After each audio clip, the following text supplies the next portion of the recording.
daripada buru-buru. Aku call-nya di grup invest ntar. Karena kan incerannya dividennya. Oke. Oke, kita mulai technical. Nah, ini basic aja. Jadi ini sebenarnya dasar dari semua technical. Jadi dasar-dasarnya itu apa aja. Jadi kalau kalian mulai technical tuh banyak. Mau pakai chart pattern bisa, mau pakai candle bisa, semuanya bisa. Cuma dasarnya tuh bagaimana? Apa yang harus dipahami dulu sebelum kalian lanjut ke advance.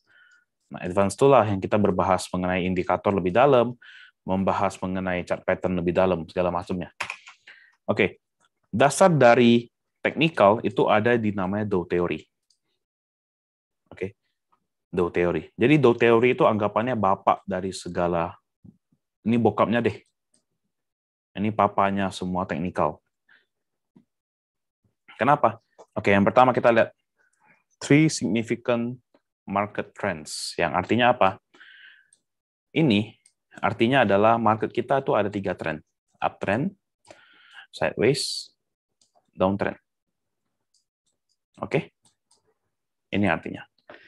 Yang kedua, primary trends have 3 distinct phases. Ini artinya apa? Ini diartikan dalam sebuah tren, kalau dikonfirmasi harus ada 3 kali. Harus ada 3 pergerakan. 1, 2, 3. Tapi ini kurang valid menurut gue. Kenapa? Ya nggak harus kok, dia nggak harus 3 kok. Dia kadang perlu 4, kadang perlu 2. Nggak harus. Oke, cuma ya bagi mereka, teorinya adalah 3. Yang mau diikutin silakan, nggak ikutin nggak masalah. Karena teori uptrend, downtrend tuh yang penting ada higher high, higher low. Ntar kita bahas habis ini. Nah, yang ketiga yang penting nih, stock market discounts everything. Artinya apa? Harga saham itu bakal gerak terlebih dahulu sebelum berita keluar, sebelum informasi tersebar. Contoh, kita ngomong misalnya Salim mau masuk ke Bakri, Salim mau masuk ke BRMS. Nah, itu biasanya harga BRMS-nya bakal bergerak terlebih dahulu sebelum beritanya keluar. Nah, makanya banyak yang bilang apa tuh sell on news gitu. Kenapa sell on news? Karena berita itu munculnya setelah sahamnya bergerak. Nah, biasa kalau udah bergerak rata-rata dijual, mulai turun. Makanya stock market discounts everything. Keempat, volume confirms the trend. Jadi sebuah trend itu akan dikonfirmasi jika ada volumenya. Nah, makanya kadang gue sering bilang saham tipis. Kenapa dia naik tapi tipis? Bahaya, kenapa? Karena volumenya nggak ada. Ketika nggak ada volume, itu berarti saham ini nggak kuat naiknya. Nggak ditopang oleh banyak hal, hanya satu atau dua bandar yang topang sendiri. Gitu. Yang keempat, index confirm each other. Yang berarti apa? Sebuah market dikatakan naik ketika indeks saham lain itu ikutan naik. Contoh, kita lihat Dow Jones naik. Dow Jones hijau. Tapi Asianya merah semua. Singapura, Hong Kong, Jepang, Korea, semua merah. Nah, ini berarti dia nggak confirm each other. Ketika dia nggak confirm each other, ini nggak pasti naik di Indonesia. Tapi ketika Dow Jones hijau, Asia hijau, ini teori ini muncul.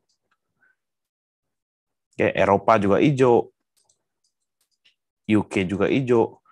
Nah, ini harusnya market kita bagus. Oke. Trend continues until solid clues imply the reversal. Itu artinya apa? Artinya adalah ketika sebuah trend akan berubah arah, dia tuh bakal memberikan sebuah sinyal. Contoh, sinyalnya adalah dari trend ini dia mulai lower low. Oke, ini sinyal dia selesai. Atau enggak, lagi uptrend misalnya ya, muncul divergence. Nah, ini sinyal. Atau enggak, misalnya dari lagi uptrend. Tapi di sini resistnya nggak berhasil di break nih. Nah, itu sinyal bahwa tren ini bakal selesai. Tuh. Oke. Nah, jadi basic ada dibagi menjadi 4. Oke. Yang pertama, trend line. Nah, trend line dibagi jadi 3, uptrend, sideways, dan downtrend.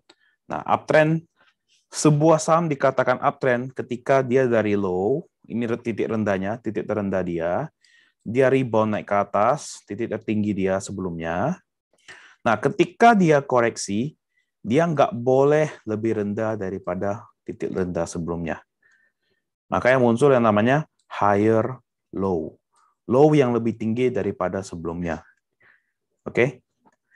Nah, ketika dia rebound lagi, koreksi naik lagi, ketika dia naik lagi, dia harus membentuk ketinggian yang lebih tinggi daripada sebelumnya. Yaitu ini.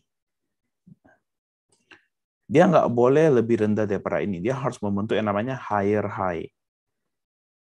Oke. Jadi ketika dia rebound, dia harus lebih tinggi daripada tinggi yang sebelumnya. Ketika dia koreksi lagi, nggak boleh lebih rendah daripada ini. Nggak boleh. Makanya namanya higher low. Oke, terus lanjut naik. Nah, sideways gampang. Sideways cuma bolak, naik, turun, naik, turun, naik, turun aja. Dengan batas tertentu. Oke. Sedangkan downtrend itu kebalikan dari uptrend. Harus ada teori di mana membentuk yang namanya lower high dan juga lower low. Nah, ini high-nya, dia koreksi, jadi low. Nah, ketika dia rebound, dia nggak boleh lebih tinggi daripada ini. Nggak boleh. Oke. Nggak boleh lebih tinggi daripada ini batas atas. Dia harus lebih bawah. Makanya muncul yang namanya lower high. Nah, ketika dia koreksi lagi, ini harus dilewatin. Tembus, break, support. Ya, biasa gue sebut itu break support. Cabut dulu. Kenapa? Dia mungkin lower low. Nah, lower low. Nah, ketika dia koreksi lagi, nggak boleh lebih tinggi daripada ini. Downtrend, turun lagi. Contohnya, ini uptrend. Ini ada dari low, naik ke high. Ya memang gambar itu nggak sebab. Ini gambar enak banget nih, gambarnya lurus, garis doang, garis doang, garis doang. Hidup itu nggak semudah itu. Candle-nya lebih banyak, lebih ribet. Nah, dari low, kenapa gue pakai candle? Padahal gue ada opsi untuk pakai line chart. Cuma ya biar kalian lebih tahu realistisnya bagaimana aja. Dari low ini ke high baru, oke? Ini namanya higher low, ya kan? Karena kan ini nggak lebih rendah daripada ini kan? Ini batas bawahnya nih. Nah. Naik lagi, ini namanya higher high. Koreksi lagi, ini namanya higher low. Oke. Nah, ini naik lagi ke sini, namanya higher high. Koreksi, higher low. Naik lagi, higher high. Nah, ini namanya trend medium term. Jadi ini tren yang lumayan jangka panjang. Nah, ini kalau kalian mau kecilin lagi, ini kan bisa kalian kecilin lagi ke depan. Saya kayak mau gede ini di bagian sini aja. Kalian mau lihat di bagian sini. Nah, di bagian sini. Nah, di bagian sini kan hitungannya sideways dia. Ini support, ini resistance. Sideways. Jadi tren itu dibagi jadi dua. Ada yang namanya major trend, ada yang namanya minor trend. Minor adalah tren yang ukurannya lebih kecil, mungkin cuma seminggu, 2 minggu, 3 minggu, bahkan sebulan.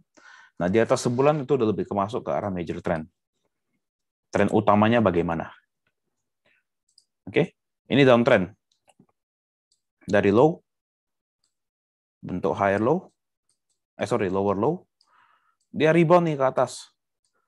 Nah, ini namanya lower high, turun lagi, lower low, naik lagi, lower high, turun lagi, turun ke sini. Ini masih sama ya. Ini belum lower low ya. Oke. Turun ke sini, lower low. Nah, kebalikan dari uptrend. Sama. Nah, balik lagi. Ini kalau kalian mau breakdown lebih kecil, anggapan di sini aja deh. Ini pas area sini kita ada main nih soalnya. Nah, ini kan sideways. Supportnya di sini, resistannya di sini. Bolak-balik sideways. Next. Nah, kalau sideways kelihatan jelas nih. Nah, kayak INDF deh. Ini aku udah ambil chart 1 minggu loh. Ini chart 1 minggu dari tahun 2018 sampai tahun 2022. Ya, INDF tuh harga bergeraknya 5.500 sampai dengan 8.200. Nah, apakah menarik? Ya, kalau kalian dapat di 5.500 ini menarik. Kenapa? Secara sideways panjang ini adalah support. Sideways panjang ya. Jadi tunggu di bawah. Karena kenapa? Chance dia reboundnya gede. Dia bolak-balik. Buy di sini, jual di sini, nanti buy di sini, jual di sini, buy di sini. Atau nggak di sini ntar, nanti jual di sini. Balik lagi, ini dari sini dia Agustus, dia Desember baru nyampe 4 bulan. Ini bulan sekitar Maret deh kita anggap. Jualnya Oktober. Ini anggapan kita beli bulan ini deh. Mungkin ntar jualnya di sekitar Januari, Februari gitu. Lebih panjang, tapi ya lumayan. Dari 5.500 ke 8.000 tuh ya udah di atas 30% kan lumayan. Oke. Nah, basic nomor 2, support dan resisten. Ini sering gue mention sih sebenarnya. Support itu bagaikan lantai, resisten itu bagaikan atap. Ya. Jadi ini dari lantainya dia mantul ke atas, kena atap, turun, naik lagi, turun, bolak-balik aja intinya. Trading begini paling enak sebenarnya. Karena kenapa? Kalau kalian beli di bawah, dia anggapan dia break support, risk-nya tuh udah paling kecil. Itu udah paling enak. Oke? Nah, gimana cara tarik support resisten? Banyak yang nanya gini. Supportnya ini benar nggak? Ini benar nggak? Jadi sebenarnya support resisten tuh mengenai yang namanya POV atau point of view atau perspektif. Supportnya gua bisa berbeda dengan supportnya orang lain. Supportnya orang lain bisa berbeda dengan supportnya gua. Jadi support kita tuh masing-masing berbeda. Kita mempunyai cara melihat support yang ya punya tipikal masing-masing lah anggapannya. Jadi misalnya kita anggap deh sekarang, aku kan ngomong Adaro misalnya. Nah, Adaro, kalian tanya, supportnya Adaro berapa? Supportnya Adaro aku sebut di 3860 gitu. Nah, 3860. Kenapa? Karena menurutku ini daerah mantul nih. 1 kali mantul, 2 kali mantul, 3 kali, 4 kali, 5 kali, 6 kali, 7 kali. Bahkan hari ini juga 8 kali. Nah, jadi kalau menurutku, aku percaya support resistance adalah sesuatu garis yang paling sering kena. Gitu. Kayak contoh atas nih. Di atas. Kita bisa jadiin resistance di 490. Jadiin resistance di 4160. 4120 juga bisa. 4100. 4080. 4060. Nah, kenapa aku pilih di 4050 atau ya, kenapa? Karena ini high-nya nyentuh sekali, ini juga masih nyentuh, ini juga dia open di sini langsung turun, ini juga nyentuh di sini. Gitu. Jadi makin banyak sentuh tuh makin dipercaya menjadi support resistance yang lebih valid gitu. Pasti ada juga orang yang bilang supportnya Adaro di sini misalnya 3750 pasti ada. Tapi balik lagi itu ke masalah perspektif kalian kemana. Gitu. Oke? Jadi support resistance yang penting naik kemana, turun kemana, dan carilah garis yang paling sering kena. Itu aja. Nah, ada lagi yang namanya resistance become support, support become resistance. Contohnya ini. Ini kan dia supportnya sini ya. Di sini kan dia mantul, naik, mantul lagi di sini. Oke, ternyata ini supportnya nih, support kuat nih. Naik, mantul lagi sini. Nah, ternyata di sini dia break. Nah, ketika dia break, support lama ini berubah menjadi resistance. Ketika dia berubah menjadi resisten, dia mantul ke atas, oh ternyata kena nih, mantul balik ke bawah nih. Nah, ini berarti resisten. Ini namanya SBR, support become resistant. Kebalikannya, ini resistennya di break. Nah, ini kalau tembus ini namanya break ya. Tembus resisten atau tembus support namanya break. Jadi kalau di grup kalian baca, gue bisa teriak break, itu berarti resistennya di break. Gitu. Resistennya di break, nah ini jadi support baru nih. Nah, cuma di market Indonesia kadang resistennya break-nya tuh tipis. Contoh ya, contoh ini harganya anggapan 1000. Nah, dia close di sini, ini harganya 1010. Ya kan? Memang dia break. Jadi kalau tipe begini biasa gue bakal suruh menu sore. Atau nggak besok pagi bakal gue call pasti. Tapi kalau kalian perhatiin, gue nggak bakal bikin supportnya di 1000. Kenapa? Gue mungkin bakal bikin supportnya cari di sini, sekitar sini. Paling 980, 970. Kenapa? Karena 1010 ke 1000 itu terlalu dekat. Ketika terlalu dekat, chance dia untuk false break terlalu besar. Makanya biasa ambil toleransi agak bawah gitu. Contohnya sama juga INDF nih, sideways nih. Support, resistance. Oke. Tapi kalau kalian mau bikin lebih kecil, kalian bisa cari ini sebenarnya downtrend.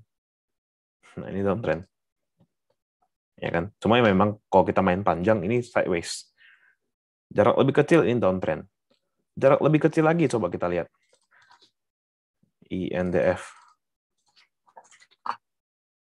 Ganti ke daily. Nah, daily ini juga masih downtrend. Kenapa downtrend? Kan kelihatan. Dari sini high, low, higher low, lower high, lower low. Dia sempat rebound juga tapi nggak bisa. Lower high, lower low, lower high, lower low, lower high, lower low. Downtrend kan? Kita ambil lebih kecil, misalnya mau ambil dalam waktu 3 bulan aja. 3 bulan berarti dari bulan Juli. Nah, bulan Juli ya masih downtrend misalnya. Nah, kita ambil momen di sini. Nah, ini dari tanggal Agustus sampai Agustus akhir. Ini sideways. Support di sini, tarik support. Nah, ini support. Resistannya di sini. Nah, yang beginian tuh gue nggak bakal call pasti. Kenapa? Even kalian beli di support sekalipun 65, kalian jual di 6675, cuan kalian cuma 2,6%. Ngapain? Ya kan? Kecuali gue bakal call kalau dia close di atas 6675. Kecilin lagi nih dari bulan September. September tuh sebenarnya sideways dia. Sideways. Nah, sini. Tapi ternyata di break. 27 akhir September di break. Nah, berarti turun lagi. Cari lagi support barunya di mana. Ternyata kalau kita perhatiin ada support di sini. Nah, ini daerah support dia. Kalau di break lagi ada chance dia ke support bawah, yaitu di sini.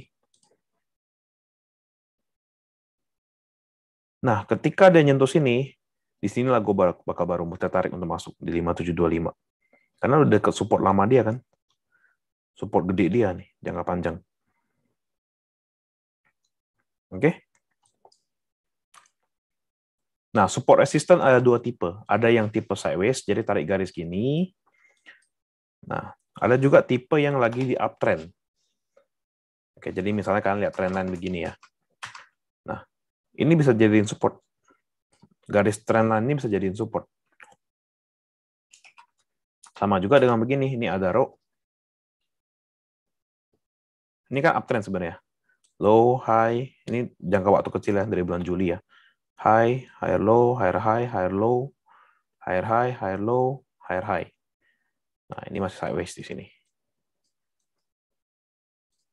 Nah, resistance become support ini kan kelihatan nih. Ini kemarin resistance. Waktu dia break, ini jadi support. Yes. Ini kemarin resistance. Waktu dia break sini, ini jadi support. Ini resistance. Waktu dia break, ini jadi support. Naik lagi ke sini, ini resistance. Dia break, tarik support baru. Dia ternyata nge-base di sini, mantul, di sini mantul, di sini mantul. Oke, ini jadi support baru. Support kuatnya berapa? Ya paling daerah sini, cuma kan kejauhan. Kalau sampai 3.600. Pasti di bawah 3860 kita udah cabut duluan. Makanya kenapa Adaro instruksi adalah tahan dulu. Tahan. Kenapa? Ya 3860-nya masih kuat. Gitu. Nah, balik lagi sama. Ini kan kalau kalian tarik garis, ini masih uptrend. Nah, ketika dia masih uptrend, ya bisa kalian tahan. Mau jaga dia jangan sampai break trend line, bisa juga. Banyak cara. Mau tarik garis, mau trend line, mau pakai indikator, bisa semua. Oke, tergantung kalian cocoknya yang mana. Nah, basic nomor 3, ada yang namanya gap. Oke, bukan merek baju, gap itu jarak. Oke, jadi gap itu dibagi jadi 4. Kalau menurut teori dari orang-orang bule ya, gap itu dibagi jadi 4. Common gap, breakaway gap, ini runaway gap, sama exhaustion. Nah, common gap ini gap yang paling sering terjadi di pasar saham Indonesia, terutama di saham-saham komoditas. Contoh, nikel. Hari ini harga nikel naik 5%. Besok pagi sahamnya gap up. Nah, jadi common gap ini rata-rata gap yang bakal sering ditutup. Cuma di Indonesia kalau gue boleh jujur ya, 90% gapnya tuh tutup. Waktunya kapan aja. Itu aja. Oke. Jadi common gap ini biasa naik karena berita. Naik karena ada sesuatu berita yang tiba-tiba menghebohkan. Kayak contohnya dulu ada satu dividen, yang dividennya gede. Itu ada gap tuh. Gapnya naik gede. Nah, langsung jual TP dulu. Walaupun ujungnya naik lagi, kita jaga-jaga. Karena ada chance habis dia gap up, candle-nya malah begini nih. Open di atas, turun ke bawah.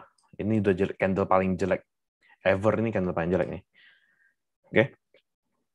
Ada breakaway gap. Breakaway gap itu gap yang ada resisten di sini. Tapi dia lompat. Nah, ini juga biasa didorong oleh berita. Oke. Breakaway gap ini rata-rata kalau dia ada candle begini, gue juga bakal cabut. Kenapa bakal cabut? Ya jaga-jaga. Ini kalau misalnya tiba-tiba kempes ke merah, malah balik ke nutup gap, sakit juga kalian. Gak akan gue HK di sini, gak yakin. Kecuali dia udah nge-base di sini kayak gini. Udah bolak-balik, oke, kita ambil di sini jaga. Naik. Nah, measuring or runaway gap ini biasa gap orang-orang FOMO. Jadi ketika sahamnya udah naik, orang tuh pada ngejar. Di sini berita baru tuh dipom-pom lagi nih. Misalnya Adaro naik menghasilkan laba 300 kali lipat. Dipom-pom lagi, gap up lagi dia. Lanjut naik. Oke. Nah, ketika udah mulai capek, itu biasa ada muncul sekali gap lagi. Nah, tapi gap yang terakhir ini, sahamnya tuh nggak naik. Bahkan sideways atau mulai kempes. Kenapa gap itu harus tutup ya? Karena gap itu naik dikarenakan jumlah buyer yang gede. Gap itu terjadi karena pembeliannya besar. Nah, cuma kalian harus ingat, ketika pembelian besar di angka, misalnya di angka sini deh, di angka sini, ada pembelian besar. Pastikan udah ada orang yang belinya di angka sini. Dan orang-orang ini kan juga pasti mau TP. Dia nggak mau tunggu kempes baru TP. Itulah kenapa teori gap itu harus tutup. Kenapa? Karena chart yang bagus, grafik yang bagus, ya. Grafik yang bagus itu adalah grafik yang benar-benar naik, turun, naik, turun, naik, turun. Benar-benar tertata rapi. Itulah grafik yang bagus. Nah, sedangkan kalau misalnya dengan grafik dengan munculnya gap, gapnya harus tutup dulu, baru dia bisa bagus. Kalian perhatiin saham yang paling kasar seumur hidup deh, saham SLIS. Ini saham paling kasar seumur hidup nih. Kerjanya gini doang. Kita lihat dari tahun 2000, di sini deh pas nih, 2021 nih. Naik, gap up nih. Nah, ini runaway gap. Runaway gap, oke. Runaway dia lari, terus terbang terus. Nah, dari sini ARB. ARB, oke. Sampai di ARB, naik sampai ke 14.000, 15.000. ARB berhari-hari. Sampai ke lowest dia ya. Nih, 300-an. 200-an. Wah, bayangin nih, orang yang beli di atas, nggak berani keluar, nggak berani CL, sampai ke 200-an. 98%. Nangis lah tuh. Apa nggak nangis? Nah, itu SLIS yang lama. Nah, SLIS yang baru, cara mainnya beda lagi. Nah, biasa gini, habis naik kenceng, ARB beberapa hari koreksi dulu, nanti baru naik lagi. Nah, kayak begini nih. Ini sebenarnya ada pertanda kenaikan, cuma gue lagi serem. Karena masih ada chance kayak gini nih. Habis ARB, naik, turun dulu. Nah, itu gue nge-base lagi, baru naik lagi. Nah, kenapa harus tutup? Karena kalau dia naiknya karena gap, kalau turun nggak masalah. Turun tuh karena jualan. Jadi kalau di Indonesia, karena kita kan cuma bisa untung dari kenaikan. Jadi yang kita concern adalah ketika ada gap naik. Nah, kayak begini deh. Ini di sini, closing. Dia gap up, naik ke atas. Nah, ini bahaya. Kenapa? Karena ada kemungkinan dia naik itu karena orang FOMO. Ini bisa terjadi di sini. Kasusnya bisa terjadi di sini. Ada chance nanti hari Senin, dia opennya tuh di atas. Tapi candle-nya begini. Ini juga sama di sini. Yang ini, tanggal 22. Yang kita arah, dia sempat naik, langsung turun lagi. Ini kenapa bisa begini? Karena ada orang FOMO nih pasti. Ada yang FOMO, dia mau beli di atas, dia mau kejar kan, dia kan tahu, wah selis arah nih, besok bisa arah lagi. Mungkin ada yang pom-pom atau segala macamnya. Nah, setelah dia beli di atas, ternyata yang udah punya barang di sini, di 190-an, pasti mau jualan dong. Dia pasti mikir, wah opennya di 490 nih, udah kita jualan aja yuk hari ini. Ya anggapan ya, dia beli di sini ya, dia jual sampai ke hari ini, dia masih untung 70%. Apa nggak cukup? Kan cukup.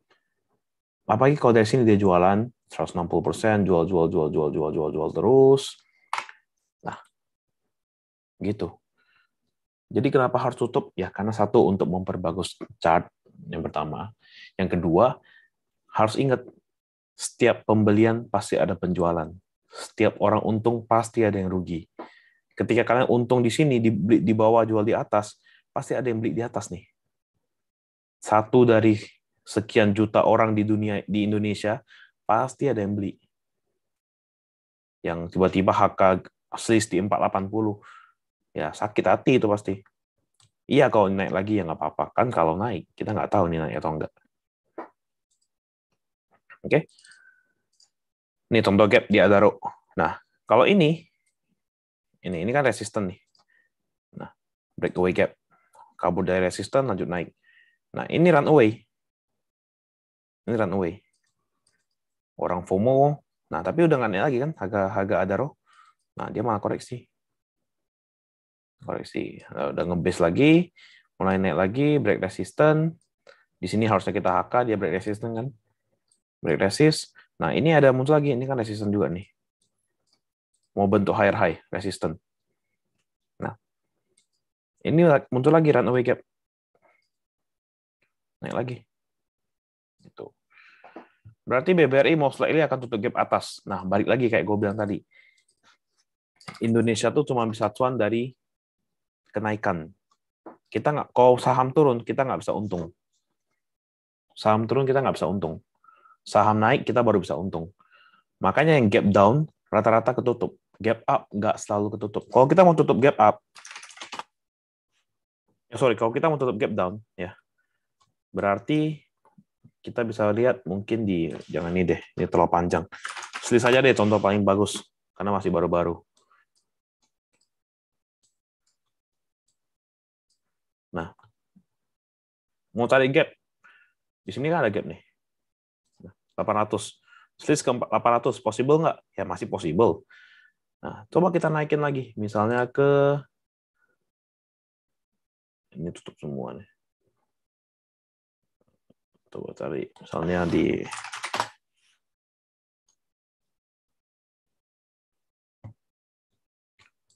terlalu panjang catnya. Nah, ini dulu deh. Nah, 5.440 dan nutup. Misalnya di sini. Nah, 7930 LPPF nutup gap 7930. Possible nggak? Ya agak susah. Nah, jadi gap itu harus ditutup tapi nggak 100% wajib. Oke. Dia nggak 100% wajib. Contoh kayak IHSG deh. IHSG itu ada gap di 1000 lebih. Aduh, susah tariknya nih. Kepanjangan datanya. Ya kalian coba ekspor sendiri lah. Pokoknya ada satu gap di 1000 lebih. IHSG itu. Di gap, ini. Nah, ini gap up. Oke, gap up. Apakah harus tutup 100%? Ya nggak harus. Cuma kemungkinan besar bakal ditutup. Nah, cuma kalau gap yang di atas, kalau dia gap down, ya, kalau gap up kemungkinan tutupnya gede. Kalau dia gap down, kemungkinan tutupnya nggak selalu. Ya paling kita potong lah, tinggal mungkin 30%, 40%. Kayak BBRI yang bilang ada gap. Memang ada di sini. Bisa nutup nggak? Bisa. Waktunya berapa lama? Kenapa bisa? Kenapa gue jawabnya bisa? Karena ini dari sini ke atas masih realistis 8%. Cuma kalau kayak tadi LPPF, kita mau ngincer tutup gap di 7.900, harga sekarang 3850, perlu 100%. Realistis nggak? Ya agak non realistis. Kalau bisa pun mungkin butuh waktu yang lama. Tapi jangan ngarep. Kalau malah nggak naik gimana? Gitu. Oke, jadi intinya gap itu nggak wajib tutup. Nggak wajib tutup, tapi kemungkinan besar bakal tutup. Kemungkinan besar. Terutama gap-gap yang kita sebut itu ada di bagian common gap. Ini gue bisa konfirmasi ya, 99% tutup. Kalau nggak tutup pun paling beda 1 tick, 1-2 tick. Itu aja. 1-2 tick. Kemungkinan besar tutup. Kalau macam Hexa gitu ada gap down. Hexa punya gap down itu karena dividen. Itu beda. Nah, gap itu ada yang karena memang momentum, karena ada yang dividen. Ini harga teoritis. Ini karena harga teoritis. Kayak tadi dibilang deh, dari sini dia turun, anggaplah dividen 760. Nah, 750 deh. Ini bakal turun gap down lagi. Apakah wajib nutup? Ya nggak wajib. Kalau tiba-tiba kinerjanya Hexa jelek, misalnya ada kasus Hexa deh, direksi korupsi misalnya gitu. Direksi korupsi, ya nggak bakal nutup, nggak wajib nutup dia. Jadi nggak 100% harus tutup. MPPA banyak gap di atas. Kalau posisi harga sekarang, berarti dulu pas di atas banyak yang panic selling. Betul. Nah, kalau kita lihat di sini deh. Nah, kenapa bisa gap down? Karena gini, ini pasti banyak yang HK di sini. Gue yakin. Banyak yang HK di sini. Salah satunya gue, kalau nggak salah. Ya, masa-masa ini gue ingat, ya gue juga ada HK. Kenapa? Ini break resist. Siapa yang nggak mau HK, dia break resist. Nah, cuma ketika dia udah false break, kan cabutnya di sini. Nah, mungkin beberapa orang nunggu di sini, support baru. Ternyata di break lagi supportnya. Nah, supportnya di break, semua orang panik jualan. Nah, beberapa orang spesial di bursa, itu kan mereka bisa jualan duluan. Jualan duluan. Ini YB juga dapat jual kok, dapat kalau di harga segini. Kalau yang pakai sekuritas yang mungkin agak lebih lambat, yang jam 9 pagi bisa error, yang mungkin nggak kejual. Nah, jadi akhirnya mereka mau nggak mau kan jual di mana? Jual di sini. Tuh. Nah, intinya kalau kayak begini nih, nah kayak gap di 867 ini. Nah, sini deh, di 923. Menurut kalian possible nggak MPPA dari 131? Logika aja ya. 131, seorang hypermat dari 131, balik ke 920. Nah, ini pas nih, contoh yang pas nih MPPA. Menurut kalian mungkin nggak? Seorang hypermat, sebuah hypermat. Kalau mungkin kita all in aja semua di MPPA, gimana? Jadi lebih bagus nggak? Kita nggak usah pikir saham lain, fokus kita cuma all in semua aset kita di MPPA. Insert target di 920. Realistis nggak? Kalau sebuah hypermat? Nggak realistis. Ya, nggak bisa. Gitu. Nggak bisa. Nah, karena nggak bisa, maka dari itulah gap down tidak selalu wajib tutup, tidak selalu harus tutup. Kemungkinan juga kecil. Gap up, kemungkinan tutup. Perhatiin aja yang gap up. Yang gap up, apa yang nggak tutup? Rata-rata tutup kok. Ada row. Nah, kayak ini beda 1 tick nih. Ini high 3470, dia low 3480, beda 1 tick. Oke, masih nggak apa-apa. Nah, kayak gini, high 2960, ini low 2970, beda 1 tick, nggak apa-apa. Apalagi gap up. Nih gap up nih. 1560 high. Ini low-nya 1580, beda 2 tick. Ya nggak apa-apa, masih cengli. Nggak wajib tutup. Cuma kalau misalnya udah sampai 3-4 tick, ya itu masih ada chance dia bakal tutup gede. TAPG. Mana TAPG? Nah, kayak TAPG punya ini deh. Nih. Kan gap up nih. Bedanya lumayan nih. Ini berapa high-nya? 660, ini low-nya 670, beda 2 tick. Ya masih oke sebenarnya sih. Cuma ketutup juga kan akhirnya. Rata-rata bakal ketutup kok. Rata-rata ya, nggak semua. Most of it ketutup. Ya kalau nggak tutup, balik lagi lah. Paling beda 1-2 tick. Yang sampai beda bener-bener jauh itu jarang. Kayak contoh, apa yang sering gap up ya? Indi. Ini deh, udah paling jelas nih Antam Inco nih paling jelas nih dulu nih. Dulu ya. Nah ini deh. Ini gap up, tutup. masa-masa yang kayak begini nih, gap up, gap up. Nah ini gue ingat nih, gue lagi main golf nih. Di sini harus jual. Kenapa? Ini gap up-nya dari sini, open di sini 2% lebih, candle-nya jelek, pas di resisten, wajib jual. Wajib. Karena di sini kasusnya sama kayak Inco, pas itu gue inget. Nih. Kayak begini, tiba-tiba. Wajib jual. Ini juga yang ini. Wajib jual. Nanti kalau naik lagi, tunggu dia nge-base dulu. Kita trading nggak boleh sampai, wah gap up nih langsung naik. Nggak mungkin. Apalagi kalau munculnya candle begini. Ini udah candle-candle busuk nih.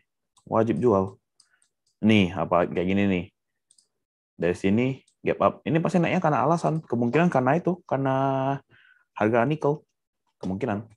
Gue nggak inget juga tanggal segini. Nah, kayak gini nih. Nah, contoh juga yang paling signifikan. Oh, inilah yang masa itu kan. Yang masa nikel ke 50.000 kalau nggak salah. Nikel ke 50.000. Nah, inilah. Gap up segini, 9%. Kalian masih ngasih nggak mau jual. Namanya tamak gitu. 100.000 ya. Itu namanya tamak. Nggak boleh, harus jual. Wajib, mau gimana pun, mau kalian average berapapun ya. Kecuali di 3.000, 4.000 beda cerita ya. Kalau kalian cuma average di 5.400, 5.500, dia gap up begini, wajib jual pagi. Wajib. Nggak ada alasan untuk nggak jual lagi.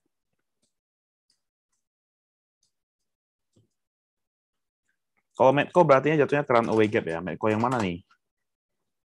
Oh, yang di sini yang kemarin ya. Ya, ini runaway. Kan, sorry, ini breakaway. Ini hitungnya breakaway. Kan ini resist nih. Nih, kalau kalian tarik gasnya kan resist. Dia breakaway. Ini juga gue yakin bakal tutup. 90%. Gue berani taruhan ini bakal tutup. Kapannya aja. Bisa jadi tahun depan. Bisa jadi after the last run yang tadi gue mention. Bakal tutup. Bakal banget. Kenapa? Karena memang gap itu paling sering terjadi di komoditas. Nah, gap itu juga bisa jadiin sebagai support resistance. Jadi kayak contoh nih, kita lihat misalnya kayak gini. Ini kan masih deket nih, 930. Ini bisa dijadiin patokan sebagai resistance. Kalau deket ya, kalau deket. Kalau jauh ya nggak bisa. Nah, ini resistance sekarang, kalau kalian tanya gue, resistance berapa? 930. Targetnya tutup gap dulu. 930 lewat, target berapa? Ini dulu 970. Tutup gap dulu pokoknya. Kalau deket, balik lagi, kalau deket. Ini kan cuma beda 3 atik. Tadi juga highest 925, hampir nutup kok sebenarnya. Gapnya berapa nih? 930, 970. Itu aja. Sisanya kan udah cover semua.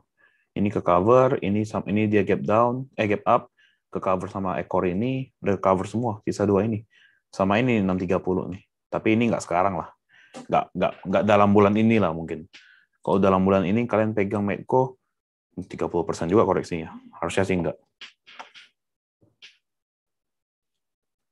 Oke. Lanjut. Basic nomor 4. Salah. Nomor 4. Indikator. Nah, jadi technical analysis itu dibagi jadi 2. Yang pertama secara tradisional. Yang kedua tuh secara modern. Tradisional tuh, ya jujur ya, gue tuh orang yang agak kudet. Jadi gue lebih ke arah tradisional. Jadi gue lebih suka gambar-gambar garis gini, gambar support resistance, gambar trendline lebih enak. Nah, cuma memang ada yang suka pakai modern. Gue juga jadi ujung-ujungnya adalah gue kombinasi. Ini ada garis-garis pun ada indikator, gue masih bakal gambar garis kombinasi. Oke. Nah, modern ini dia pakai indikator. Indikator tuh semua mengenai coding. Kalau kalian jago coding, kalian ketemu cara rumus paling tepat, kalian codingin aja indikator sendiri, kalian jual. Itu paling gampang. Kenapa? Karena indikator ini sebagai anggapannya sinyalnya ada, sinyal buy. Nah, indikator paling dasar yang menurut gua kalian harus pahami adalah MACD dan juga moving average. Nah, kalian mau trading hanya dengan moving average itu bisa. Kenapa? Karena moving average ini selalu gue mention adalah ini matematika. Matematika. Kenapa matematika tuh kayak pelajaran yang wajib dipelajari di sekolah? Karena ini ilmu dasar. Semua dasar dari dunia ini itu ada di matematika.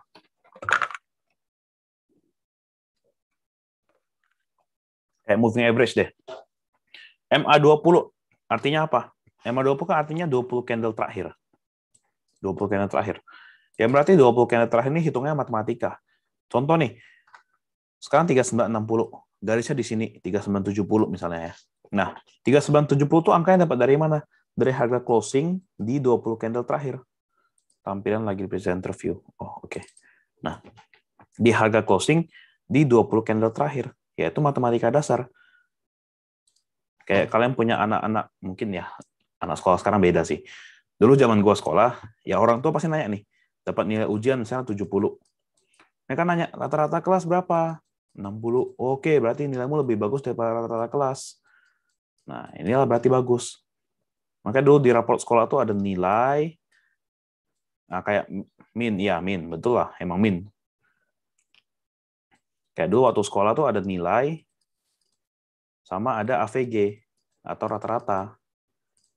Nah, kenapa? Patokan kalian bagus atau enggak itu ketika kalian bisa di atas rata-rata. Itu.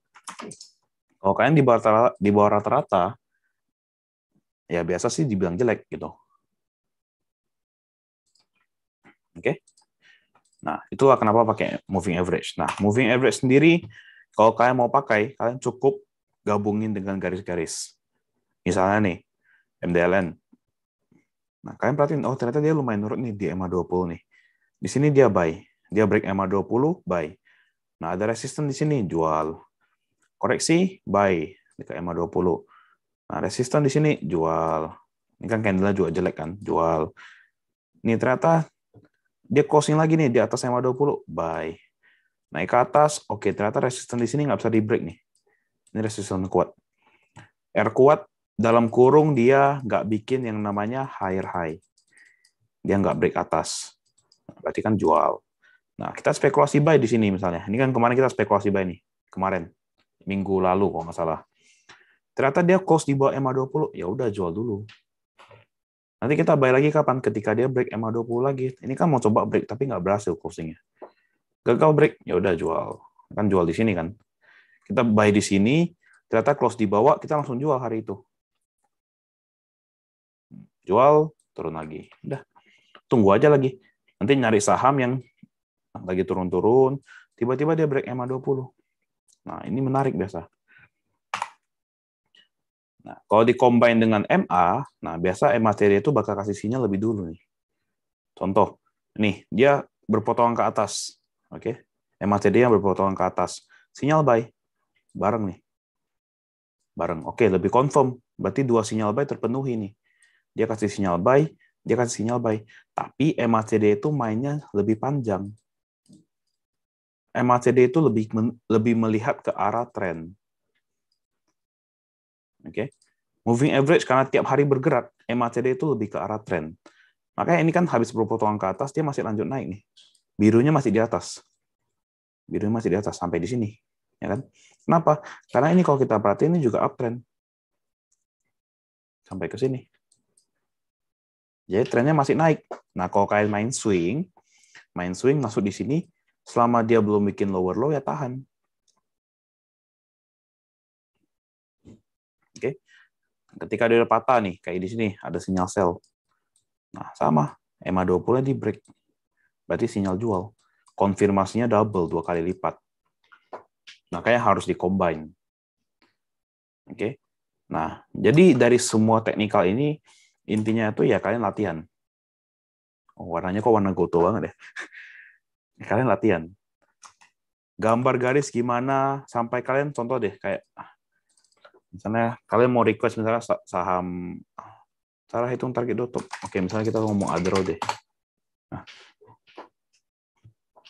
Oke. Nah, ini kalau misalnya garisnya nggak ada. Oke, ini bersih kan catnya ya. Dalam sekilas lihat, gue bisa langsung tahu kalau supportnya di sini.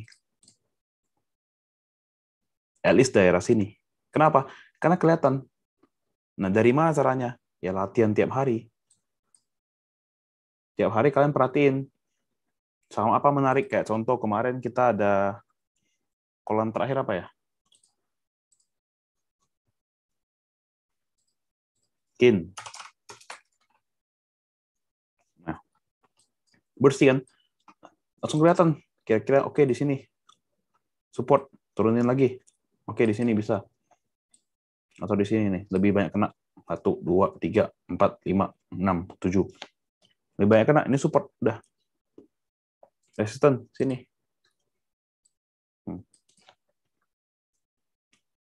Langsung kelihatan. Nah, caranya gimana? Ya sering lihat, harus sering perhatiin, harus sering gambar sebenarnya. Harus sering gambar. Kayak contoh kita lihat kayak BBRI gini deh. Kalau kalian sering gambar, kalian langsung ngeh, oh ini ada bullish flag nih, tanpa garis ya. Ini langsung ngeh, oh ini bullish flag, dia menurun. Dia menurun, tapi nggak membentuk sebuah, tapi tertata dalam garis. Bullish flag.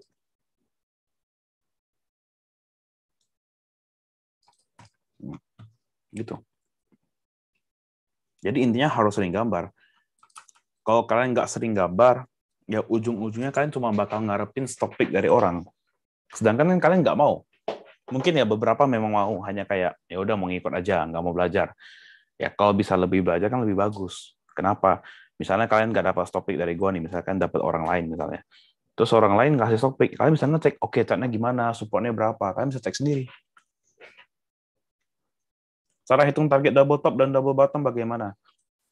Sebenarnya out of topic hari ini ya, cuma kayak double top deh misalnya. Apa ya, ada row. Ini kan double top nih hitungannya. Bahkan triple lagi. Top 1 yang di sini, top 2 sini. Nah, double top. Targetnya ketika dia break support bawah, ini kan neckline-nya. Dari atas ke bawah, pindahin ke bawah. Kalau dia break support. Baik, targetnya begini. 3620. Sama juga dengan double bottom. Ini double bottom. Di sini aja deh, yang lebih kecil. Nah, double bottom kan. Cari neckline-nya mana? Ternyata supportnya, resistennya di sini. Resisten di sini, naikin ke atas, pindahin ke atas. Oke, target 3360. Kan pas juga. 3360 adalah daerah resistnya pas tuh. Betul. CL baiknya dipasang di bawah EMA 200 atau EMA 20 ketika breakdown support dan mengarah ke patah tren. Soalnya ketika pasang CL, mantul terus sahamnya balik hijau. EMA 200 itu kepanjangan. Ya logikanya gini, EMA 200 itu butuh 200 candle. Jadi EMA 200 itu bener-bener yang jangka panjang banget. Ya hampir setahun bahkan. Kalau EMA 20 kan lebih deket. Kalau EMA 20 kan arahnya hanya 20 hari, jadi lebih kecil. Jadi CL tuh baiknya dipasang di mana? Pasang di bawah supportnya, antara di bawah EMA 20 atau di bawah garis 3860. Makanya kalau kalian tanya CL di berapa, pasti mention gue adalah di bawah 3860. Coba cek deh, ada nggak yang aku suruh CL di 3860? Nggak ada. Pasti under 3860. Mau kalian 3850, 40, 30, terserah. Yang penting dia close di bawah 3860, cabut.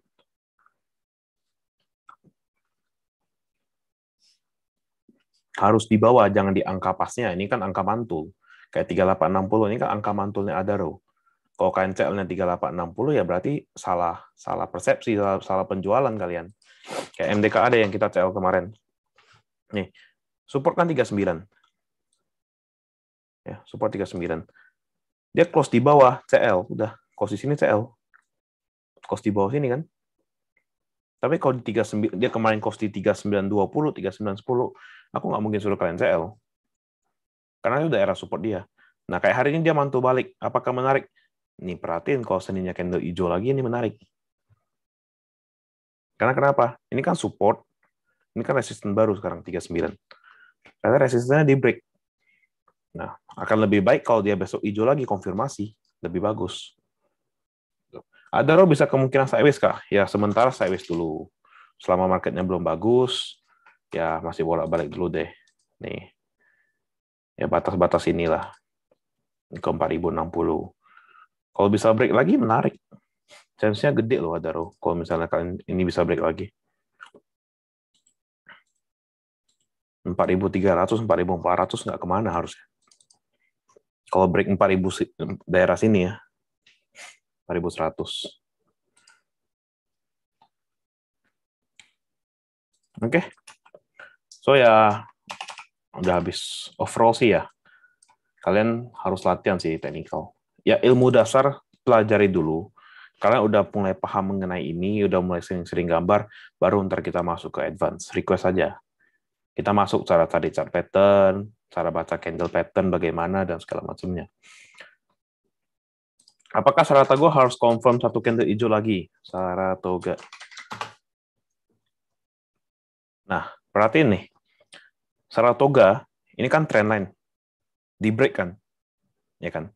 Nah, kalau di break, berarti kan sekarang resistannya di mana? Kalian bisa tarik resisten di sini, misalnya di sini. Nah, ini resisten 2780. Oke? Resisten kedua, kalian bisa pakai trendline ini sebagai resisten lagi, yaitu berarti ntar pergerakannya begini. Nah, sebagai resisten. Cuma ya kalau kayak gini, gue jarang lihat. Kita hapus. Nah, ini kan resisten 2780 belum di break. Apakah harus satu candle lagi baru confirm? Masih belum confirm. Kalau misalnya besok candle-nya cuma hijau, dia hijau, tapi cuma segini, misalnya. Cuma sampai 27. Walaupun dia hijau, sama aja. Kenapa? Karena belum break resisten. Kecuali dalam time frame kecil dia break. Itu beda cerita. Nah, tapi kita ngomong secara daily, kalau misalnya patokan cuma candle hijau, ya ini belum pasti. Cuma kalau dia break lagi sampai di atas 2780, ya ini chance menarik. Coba kita lihat MA20 ya. Moving average. Oh, udah ada nih, ngapain gue keluarin lagi. Nih MA20. Nah, MA20 juga masih di atas. Tunggu nanti dia sideways beberapa lama, MA20-nya mulai menurun, dia close di atas MA20, ya kita incer. Nah, kayak gini kan masih ada chance turun. Bisa jadi ada yang namanya DCB, Dead Cat Bounce. Kenapa? Karena ya supportnya kan belum kesentuh juga. Support di sini kesentuh nih, 25. Pas ya, mantul ya. Nah, ada satu support lagi di sekitar 24 nih. Belum lagi. Kalau mau spekulasinya di buy on weakness antara 25, 24 sampai 25. Itu. ITMG sudah kempes. Nah, ITMG break MA20, ya cabut dulu aja. Kemungkinan kempes. Atau nggak kalian jagain resist support barunya di sini. Nah, 40-750. Yang sebelumnya resisten, di break RBS, resisten become support. Ini support 47.50. Kenapa? Karena kalau dia break ini, yang mulai kelihatan turun kan, mulai downtrend. Kenapa downtrend? High, low, lower high, lower low. Anggapan dia rebound besok ke sini, lower high. Terus dia break sini, lower low dong. Ya kan? Ketika suatu saham membentuk lower low sama dengan downtrend. Gitu. Cara nentuin target ATH atau ATL. Target ATH itu, ya ini sesi lain deh. Ini pakai Fibonacci. Pakai Fibonacci. Kayak ada ini. Kan kosong nih atasnya kan, 43, 44 kan nggak ada chart nih. Ya kita pakai Fibonacci. Misalnya gini, tarik garis ke atas. Nah, targetnya 4370. Nah, ntar dia misalnya break 4100 ya. Pasti gue bakal call, kalau misalnya gue call, TP1 gue mungkin di 4370, tergantung dia close di mana. Agak close ini. Nah, TP1 4370, TP2 4570. Itu pakai Fibonacci. Next session lah. Kalau sampai hari ini mau kita kupas semua, nggak bisa, terlalu panjang. Rough topic, selain TA, kita perlu cek akumulasi dan distribusi tiap hari malam nggak? Sebelum memutuskan masuk esoknya. Kalau gue sih cek. Mungkin beberapa orang luar udah nggak cek ya. Karena kan memang sebenarnya akumulasi distribusi itu bakal dihapus sooner or later. Nggak lama lagi itu bakal dihapus. Running trade itu segala macam tuh bentar lagi itu bakal dihapus. Nah, kalau masa sekarang mumpung masih ada, dicek. Pakai. Kayak contoh gue lagi pantau misalnya Kars. Nah, akumulasinya gede nih. Ya makin pede dong kita Ini ada YBTL, entah siapa ya, CL 4 miliar. Gue nggak tahu lah siapa. Ya. Ini ada akumulasi gede ini 86. Ya, makin pede Senin untuk masuk. Jadi kalau misalnya contoh nih Kars. Kan teknikalnya udah oke nih. Dia mantulnya bagus, setelah ARB beberapa hari dia mantul bagus, ghosting bisa arah, kita lihat akumulasinya bagus, kita makin pede otomatis. Ya kan? Kayak contoh nih, misalnya yakin ya. Masih jelek. Misalnya apa ya? Adaro. Nah, Adaro dia koreksi sebenarnya. Tapi karena kita lihat dia masih di akum, dengan supportnya masih kejaga, ini kan koreksi dari tanggal berapa nih? 23 September. Ini ada yang buang sekali, tapi tanggal 24 pas turun 25, 26. Nah, 26 masih dibuang, 27. Nah, 27 nih. Yang 27 di sini. Masih dekat support nih, 28 juga kita support. Ternyata masih di akum. Akumnya juga lumayan gede. Nah, ini kan sebenarnya plus point aja buat kita. Plus point buat kita. Nah, karena plus point buat kita, jadi ya salah satu nilai ekstra aja gitu. Patokan utama ya nggak dari sini, dari chart. Tetap dari candle, dari chart. Patokan utama. Oke? Broker asing itu benar-benar asing atau orang Indo pakai broker asing? Nggak benar-benar asing. Kalau lu ada duit, pergi buka account di JP Morgan juga bisa kok. Mau cek akumulasi pakai Stockbit itu bayar per bulan nggak? Ini gue subscribe per tahun berapa juta ya, lupa. Udah lama soalnya. Cuma kalau mau cek akumulasi, ya pakai aplikasi JUC bisa. Cek aja setiap hari kan di stock summary-nya kan. Kalau misalnya angka akumulasi itu lebih gede daripada distribusi, ya itu artinya akumulasi. Yang free. Gue lagi request kok JOC untuk bikinin begini kok. Semoga soon terjadi. Kalau terjadi sih enak. Gak perlu bayar Stockbit lagi kan. Gue pakai Stockbit cuma untuk analisa aja.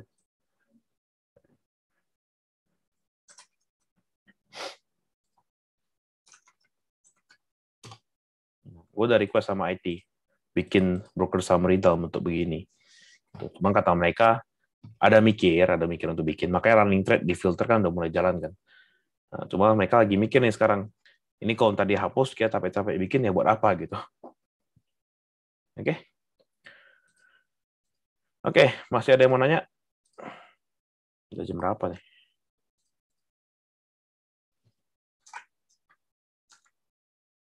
Oh, 10.19 lah. Oke. Wah, 2 jam juga. Request JOC desktop untuk Mac possible nggak ya? Possible, soon. Lagi dibikin kok, on process gitu. JOC desktop untuk MacBook lagi on process. Vendor lagi proses bikin. Karena proses bikin aplikasi Mac jauh lebih ribet daripada aplikasi Windows. Tapi lagi soon. Bakal muncul, pasti muncul. Bit offer penting nggak untuk dipelajari? Sekedar tahu aja lah, nggak perlu diperdalam. Karena bit offer tuh ada duit bisa dipalsuin. Buffin tutup tarik atas aman di hold. Buffin ya.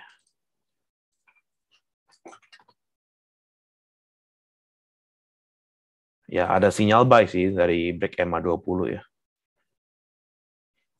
Cuma gue bakal masuk kalau dia break sini. Ini resistance soalnya 1170. Dia break 1170 gue baru bakal call. Ya, untuk di hold ya spekulasi hari Senin. Kalau dia bisa lewat 1170 bisa. Cuma kalau mulai kempes, mulai merah lagi, mending jual, mending cabut dulu. Kalau hari Senin candle-nya merah ya, cabut dulu aja. Intinya Senin harus hijau, nggak hijau ya nggak menarik. Oke. Coba kita lihat nih, YouTube ada apa? Ada nanya apa nih? Korelasi suku bunga dan properti gimana? Kalau udah terlanjur beli properti ini, apakah dampak negatifnya sebesar itu? Lumayan besar. Kalau kalian, kemungkinan harga properti bisa turun, itu aja. Kemungkinan bisa turun. PTPP tadi udah belum? Kita bukan review saham hari ini. Kita lagi tutorial teknikal. Kalau yang close naik seperti Buffin gimana? Sama orangnya. Close naik nggak apa-apa ya, wajar aja. Buffin sering close naik. Cuma kan coba lihat. Wah, ini gue yakin ya. Senin turun sih. Ini Senin turun sih. Pasti sih turun. Ini Senin pasti turun harusnya. Karena dia IEP, ini main IEP kan. Ini main IEP. Harusnya jual. Harusnya tadi sore jual langsung. Waktu closing IEP-nya terbang di 4%, harusnya langsung haki beberapa tik, langsung jual di 11.30, 11.40. Main IEP harus begitu. Ini kalau ditarik, kemungkinan 90% Senin merah. Cara paling gampang tarik SNR, tarik garis trennya gimana? Sebenarnya tarik garis tuh nggak susah, tinggal tarik aja. Cuma memang harus terbiasa. Harus sering tarik baru terbiasa. Om, ASI bagus. Nggak, belum. Bentar dulu. Kapan-kapan bikin topik IEP dan IEV dong, belum paham. Oke, diterima. Oke, sip. Gitu aja untuk hari ini. Udah malam, silakan istirahat. Thank you yang udah join. Semoga mendapatkan ilmu yang bisa berguna buat kalian. Oke, thank you semua.